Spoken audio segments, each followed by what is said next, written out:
السلام عليكم ورحمة الله وبركاته. أعزائي المشاهدين، أعزائي المستمعين، طاب الله مساءكم.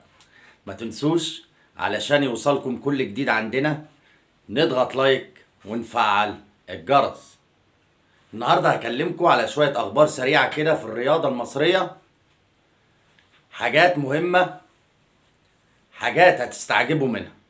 الأول بناء على طلب الجماهير عندنا، كنت بقول زمان الرسائل لأصدقاء البرنامج وكنت منعتها شوية.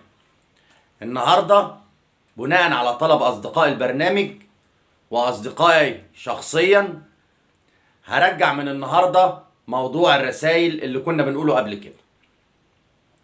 الأول لو هنتكلم على أخبار نادي الزمالك. احنا عارفين إن فريرا مشي بعد خسارة غزل المحلة للزمالك 2-1 وجي مكانه الكابتن أسامة نبيه. باختصار موضوع نادي الزمالك حله معروف. المشكلة في نادي الزمالك معروفة. المشكلة في نادي الزمالك بالأخص مشكلة إدارية في إدارة نادي الزمالك. هنشيل مدرب، هنحط مدرب تاني، مش عارف ايه، مهما هنعمل المشكلة مش في مدرب، لأن احنا عارفين مستوى فيريرا. الموضوع في أوضة اللبس تخص لعيبة نادي الزمالك وفي إدارة نادي الزمالك. اللي بيحصل من الإدارة حاليا يفوق أي شيء.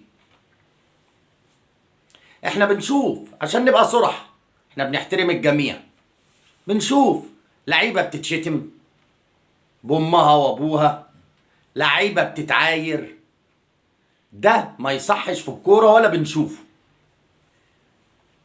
احنا عارفين حل المشاكل واكترية المشاكل في الرياضة واحنا اللي ساكتين. دي مشكلة نادي الزمالك مش في مدرب.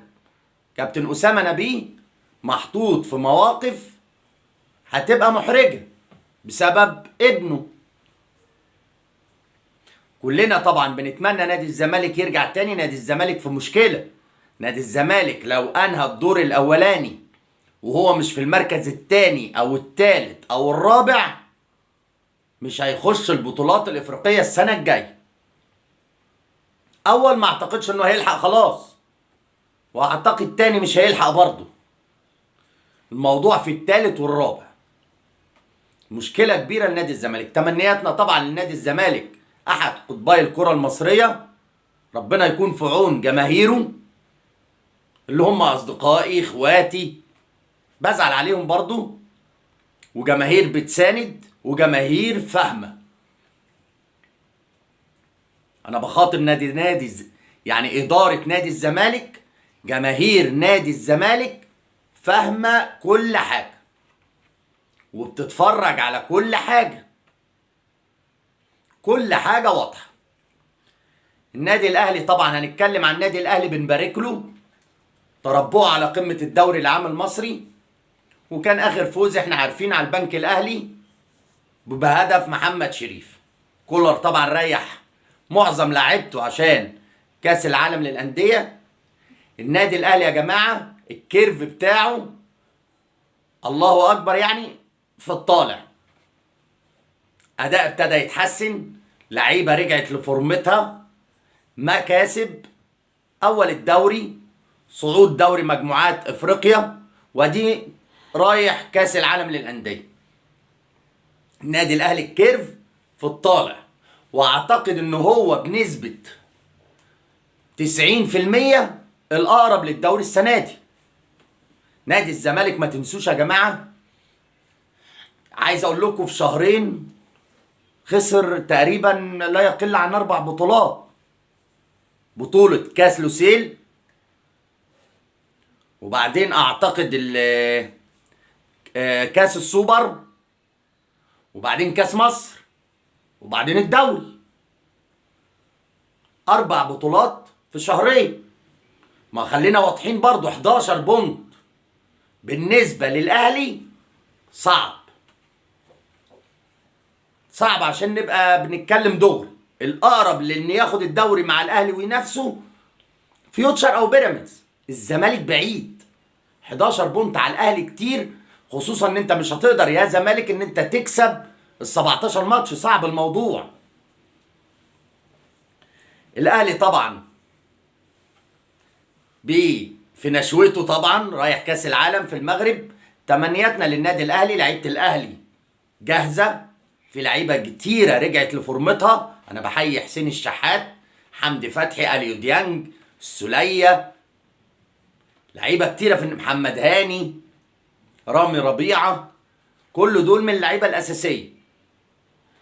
كولر خلي بالكوا هيبقى في حيره، هيجي له وقت مش هيبقى عارف يلاعب مين ولا مين. كهربا طبعا راجع في فورمه جيده، ولسه كهربا لو اكتمل بدنيا هيبقى من احسن لعيبه الدوري العام المصري، وهيبقى اساسي في منتخب مصر. خلينا نتكلم بصراحه، في لعيبه كتيره في الاهلي والزمالك كهربا يفوق مستواه. عشان نبقى بنتكلم صح في الكوره، كهربا لعيب تقيل. كهربا عشان نقولها كده صح، خسروا نادي الزمالك وكسبوا النادي الاهلي. لعيب تقيل، اللي بيفهم كوره لو كهربا كامل بدنيا هيبقى احسن من احسن لعيبه مصر. عايز اتكلم في نقطه بسيطه كده عن الحكام. كلاتنبرج احنا عارفين الخبير الاجنبي رئيس لجنه الحكام، باي باي قدم استقالته، لازم هيقدم استقالته. احنا ما بنحبش النجاح. انا مش بقول كده عشان النادي الاهلي اول الدوري، لا، انا بقول كده لان الخبير الاجنبي، عشان نبقى بنتكلم دغري، هما بيتكلموا انه خبير على قده وحكم على قده وحكم على، عايز اقول لكم لو اقل حكم اوروبيا احسن من الحكام بتاعتنا في مصر، عشان نبقى بنتكلم بصراحة. لو حكم اجنبي بسيط اوروبي احسن من اللي عندنا مليون الف مرة. احنا بس بنضحك على بعضنا. كابتن جمال الغندور عالمي، راجل حكم في كاس العالم، مع احترامي لشخصية جمال الغندور، بس احنا شفناه في كاس العالم كوارث. اسبانيا كانت هتفتح علينا النار، اسبانيا وكوريا، وكان ماتش الشهير يعني بعيد عن الشخص، انا بتكلم في فنيات. حكامنا بنتفرج عليهم حاجة، يعني احنا بنحكم في التلفزيون احسن منهم، وحاجات يعني غريبة ازاي، انا معرفش يعني بتتحكم ازاي. لا، والحكام في ناس بتديرها، والحكام بتتعين على مزاج ناس. انا عايز اتكلم بس في موضوع ما بين الحكام والكابتن سيد عبد الحفيظ. كابتن سيد عبد الحفيظ محدش يختلف عليه اخلاقيا في مصر، اهلاوي او زملكاوي، حتى الزملكاوي اللي بيكرهه، بس لما تقعد كده مع نفسك ومع دماغك هتعرف ان الكابتن سيد عبد الحفيظ اخلاقيا مفيش جدال. الحكام اللي انا بشوفه وتوقعي الشخصي واخده اوردر ان لو كابتن سيد عبد الحفيظ اتكلم لازم ياخد انذار. كابتن الغندور حكم للنادي الاهلي 4 مباريات السنه دي، ال4 مباريات 3 منهم طلع للكابتن سيد عبد الحفيظ انذار. اشمعنى؟ ما في مديرين كوره تانية بتقوم من على الدكه وبتزعق وبتهلل، احنا بنشوف بعينينا وما بياخدوش انذار، وبيعملوا اكتر من كده، ومديرين فنيين بيعملوا اكتر من كده، ولاعيبه بتعمل اكتر من كده. هتكدبوا عينينا؟ مش هتكدبوا عينينا، احنا بنشوف الناس دي. في لعيبه بتتهجم على حكام، مفيش واحد فيهم بياخد انذار.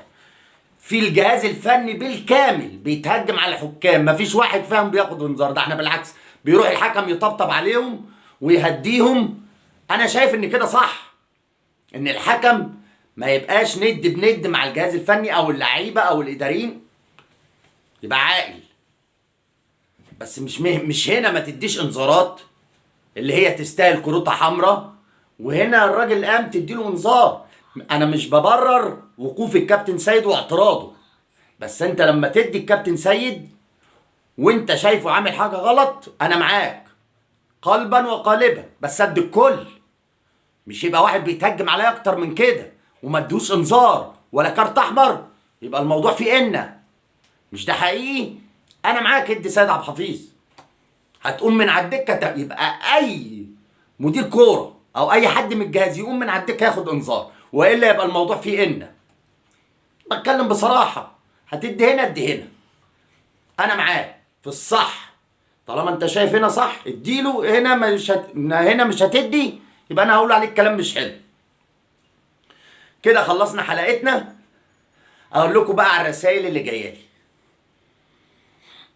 انا بس عشان في رساله من احمد ابو النضر الشهير باحمد الرز من سيدي بشر اسكندريه.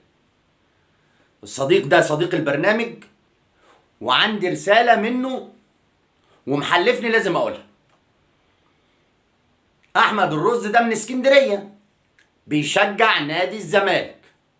خلي بالكوا ليه هو محلفني في الرساله ما كنتش هقولها. وطبعا بيشجع الاتحاد السكندري، يعني اسكندراني زملكاوي. الراجل على حسب كلامه من عشاق نادي الزمالك. الراجل دلوقتي بيعلنها على الهوا، اسمه احمد ابو النضر الشهير باحمد الرز من سيدي بشر، عشان اللي عايز يتكلم معاه. الراجل ده زملكاوي اسكندراني، بيشجع الزمالك واسكندريه الاتحاد السكندري. اعلنها رسمي دلوقتي ان هو بيشجع سيدي البلد الاتحاد السكندري فقط لا غير. يعني الراجل خلع العبايه بتاعت نادي الزمالك. احمد الرز من اصدقاء البرنامج. الاستاذ ربيع السيد ابو ياسين من المنشيه بيقول لي ايه المشكله اللي كانت بين فيريرا واسماعيل يوسف على الدكه في ماتش المحل. بص يا استاذ ربيع، المشكله ان الجهاز المعاون لفريرا محطوط غصب عنه، اذا كان اسماعيل يوسف او حسين ياسر المحمدي، بعد ما مشوا اسامه نبيه واللي اسمه عبد المقصود كده يعني، او بمعنى البلدي بيزهقوا في فريرا.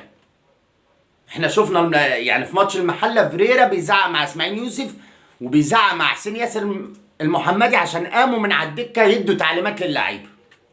ودي مسؤوليه الجهاز الفني اللي هو فريرا رئيسهم، او لو هو ادى تعليمات ان حد تاني يقوم يتكلم ده من حقه، هو الرئيس. فهم قاموا من غير رايه، فعشان كده كان بيزعق لهم على الدكه. محمد عبد ابو زوري بيقول لي ايه اخبار صفقه نادي الاهلي في المهاجم. والله يا ابو زوري، النادي الاهلي بعد وجود كهربا ورجوع محمد شريف لمستواه اعتقد انه حاليا مش محتاج مهاجم. يعني في كهربا، في محمد شريف، في بعدهم برضو شادي هيبقى الثالث، ومعاهم بيرسي تاو. اعتقد ان ممكن الاهلي يكمل بدول. انما لو جاب صفقه، بس لازم صفقه تكون صفقه، مش نجيب واحد تايواني. انتوا فاهمين تايواني يعني ايه؟ كده خلصت حلقتنا النهارده. ما تنسوش علشان يوصلكم كل جديد عندنا نضغط لايك ونفعل الجرس. السلام عليكم ورحمة الله وبركاته.